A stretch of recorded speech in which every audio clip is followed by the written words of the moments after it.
देख रहे हैं वासुदेव शॉर्ट्स। जी, सलमान अकरम रज़ा साहब ने मंगल के रोज़ जब इमरान खान की बहनों को मुलाकात नहीं करने दी गई अडियाला जेल में, तो उस पर उन्होंने बरहमी का इजहार किया और एक बड़ी सख्त प्रेस कॉन्फ्रेंस की, जिसमें वो पार्टी के उन लोगों से भी नाराज़ हुए कि जिनका नाम नहीं था वो इमरान खान से मिलने चले गए। तो इस पर पार्टी में बड़ा ही डिवीज़न नज़र आ रहा है और एक दूसरे से शदीद इख्तलाफात हैं।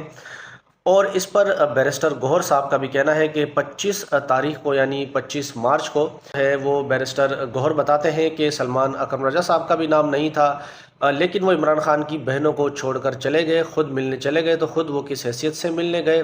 बंदा पाकिस्तान की, वो कहते हैं पाकिस्तान तहरीक इंसाफ जो एक बड़ी जमात है, बंदे को टिक टॉक पर नहीं होना चाहिए। उन्होंने इस तरह की तनकीद की। और बैरिस्टर अली ज़फ़र साहब ने भी सलमान अकरम राजा के मौक़िफ़ की तायद नहीं की। उन्होंने कहा कि पार्टी में कभी कभी ऐसा होता है, किसी का लिस्ट में नाम होता है, कभी नाम पुकारा जाता है, और इमरान खान से मिलने का सबको हक़ है। ऐसा नहीं हो सकता कि जिसके नाम दिए जाएं वही लोग मिलें। तो उन्होंने सलमान अकरम रज़ा साहब का जो मौक़िफ़ था उससे डिसएग्रीमेंट किया है।